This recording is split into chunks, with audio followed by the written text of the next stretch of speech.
It's ViDoc time, bitches.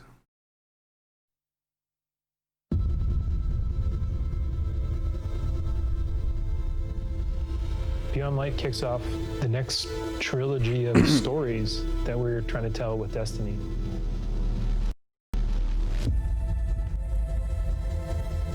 The player is going to go on a journey to discover the true nature of light and dark.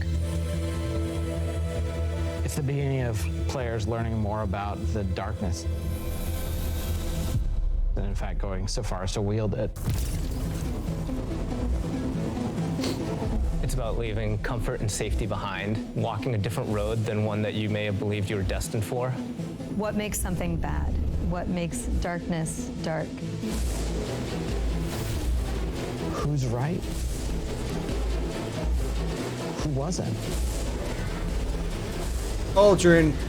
Uh-oh. Learning is going to change the characters that you have gotten to know over the last 6 years.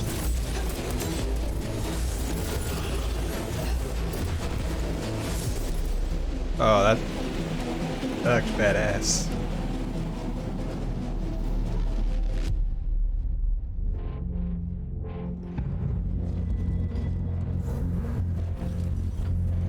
Beyond Light's really the beginning of a new adventure. Guardians, for the longest time, have been bathed in the light, sort of this altruistic force fighting back evil. And now we're starting to move into that gray area between the light and dark. If the darkness reaches out, we must reach back. I will not sanction this. In Season of Arrivals, the Vanguard is divided. You have some characters telling you, we should fight these ships, and we have other characters who are saying, no, we should find out what they want. We should get to know them and understand more. But it definitely comes to a head.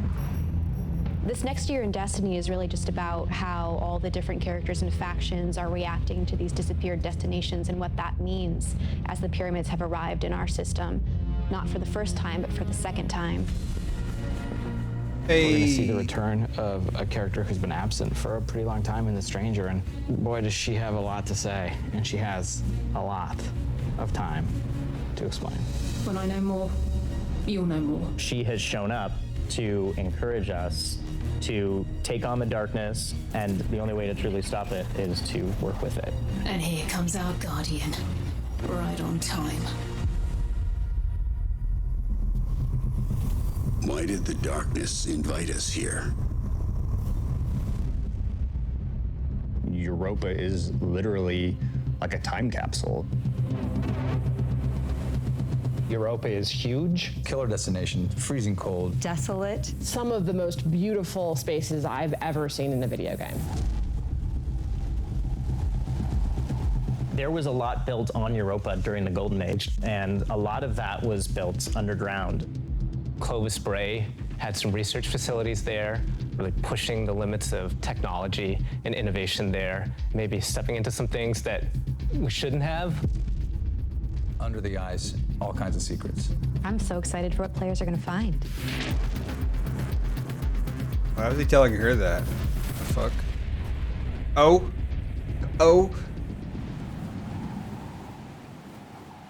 The storm on Europa was actually something we've wanted to do for a long time. We wanted it to feel harsh. The weather system is so awesome. Like, you're walking through an open space and all of a sudden things start happening. Coming across like Fallen or Vex for the first time, you can barely make out the glow in their eyes.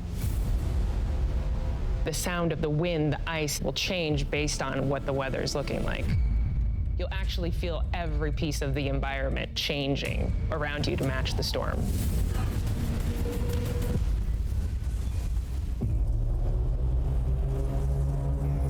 Europa itself is a pretty foreboding place. Aramis is there in advance of us, and she set up a forward base. She has lieutenants who have gotten their hands on stasis, gotten their hands on the darkness, and they're learning to wield it. One by one, we will rise again. And so I think her motivations are really interesting too. Today, we begin breaking free from our chains. Icy servitor really challenges a lot of the ways No! that we think about No! light and darkness. She's gonna make you think about your relationship with the Traveler. She's a compelling leader, and she has a vision. And especially after the collapse of their society, people, I think, the Fallen wanted someone to follow. Is the light going to be enough? I think we've seen that we need some new tools to fight our enemies with. Maybe it's time to fight fire with fire, or ice with ice. Oh, they called it ice. Stasis is, not just a set of new supers, but it's a new damage type. We've got Oh, Solar look at that Void, UI. Stasis. The idea for stasis all It's really that guy. came back from the gameplay idea Make of noises. freezing someone. That Make was noises. Kind of the theme that everyone kind of rallied behind. Dima's an amazing concept artist, had some images that really kind of put us on the right path. What really was landing with that was the more crystalline notion. So when we say cosmic ice, that's kind of where the cosmic comes in. Once he freezes solid, I'm able to hit him again and just shatter him into pieces. The pieces break apart and explode into sharp shards that can damage you. So all of that kind of came together when we landed on that theme. What was that bubble? Stasis bubble? Stasis is going to not only change the way that you can attack or approach combat, there's also some really great ways that you can upgrade it. Then you start getting into like the more interesting parts, things that we're calling aspects and fragments, which are additional ways to modify your subclass. Aspects are a little bit more potent, and then the fragments are the things that are class agnostic. But depending on what your class is and depending on what your aspects are and how you want to play, you're probably going to be starting to select different ones in there. This is just the beginning for Stasis. We're going to continue to expand on it. We're just excited for players to get their hands on this.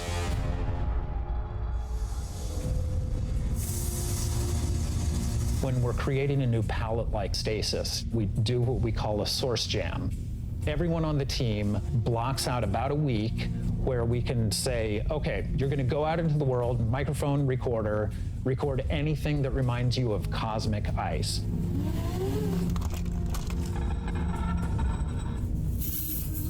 That gives us the palette that we can build the eventual sounds out of.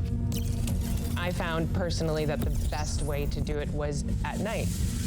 But doing screams, screeches, and blood-curdling yells is a little scary at night.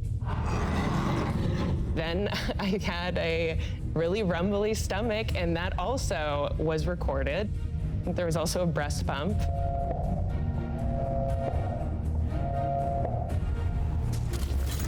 You have to make use of what you got. Okay, sure. In Beyond Light, we have open new mind. exotic weapons for you. Was that chainsword people were talking about? No Time to Explain is coming back. Instead of just being the gun that refills your magazine when you land precision hits, you actually get a little time portal, and it starts spitting out rounds alongside you. You can actually have that on top of the Arc Soul, so you can be your own little mini firing squad and build for it. Hey, more holograms. Another one we have Fuck is yeah. the Laments. It uses up your sword's energy to give yourself a new combo, and that ends up in a big spinning slash. Probably the largest selling point for a lot of people is that it slices right through barrier champions. I think the largest draw for most people is actually going to be the fact that it is a chainsaw sword. Maybe. Yeah. Like For Beyond Nero. Light, we really wanted to create exotic armor pieces that formed a key part of your build around which all the other that parts of your helmet build looks can badass. evolve. For example, the Titan gets the Icefall Mantle, which is Ooh, that a set helmet of looks exotic badass. arms that looks like it is crafted from Golden Age tech. When you activate it, you sort of slam your arms down, create a burst of stasis energy, and then you cover yourself in an overshield. The Warlock exotic is Necrotic Grip.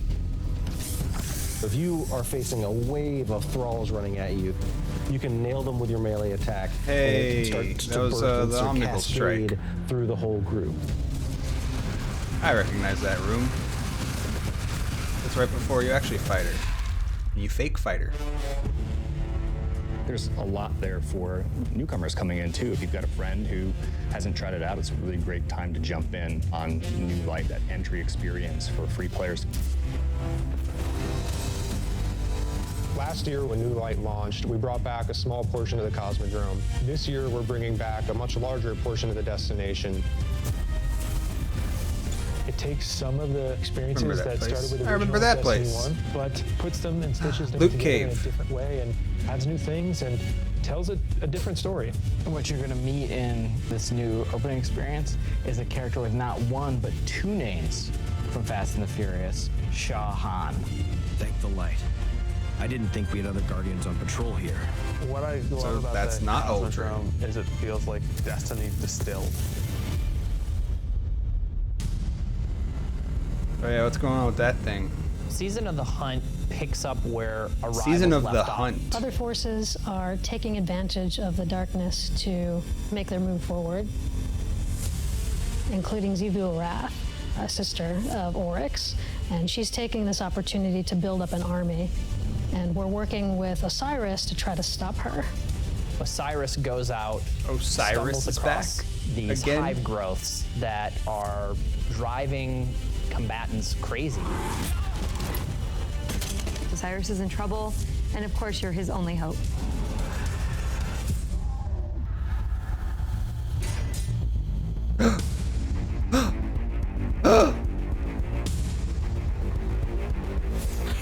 We warned you it was going to be dangerous down here. Pulled pork. Impossible. Oh.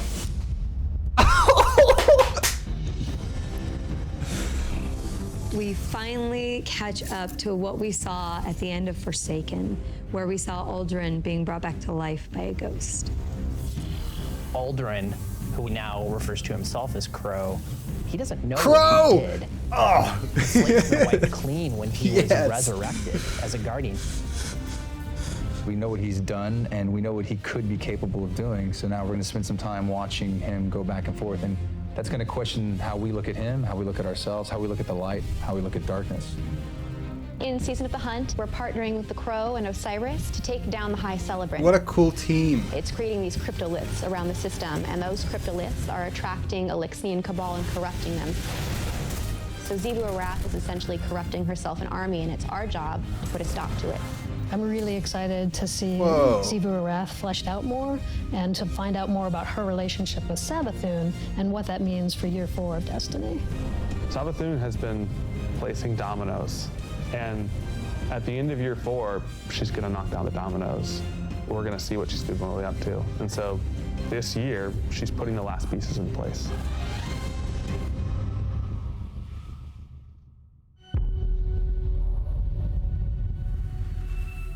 Destiny is just a really incredible world, and there are so many stories for us to tell. We have a lot to look Yeah, just forward make sure to you beyond finish Light, some of them. then the Witch Queen, and then Lightfall, and all the seasonal content between.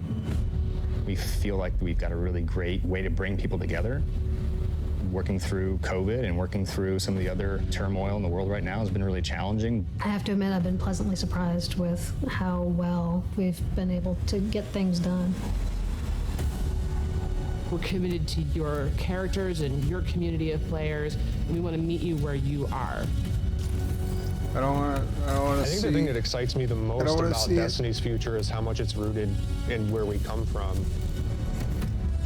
Seeing villains revealed and finding out secrets that we've been hinting at for years. When I look at the team that we're building and Ultra, continue to dude. grow and hire, the new leaders that are coming up in Destiny, that gets me super excited. Destiny's best days are ahead of us. Dude, they're hyping this up way too much.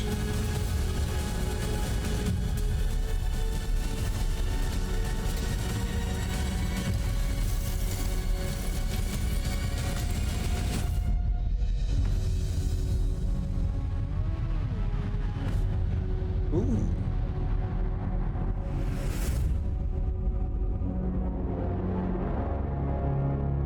Man. Badass. Alrighty. Adios.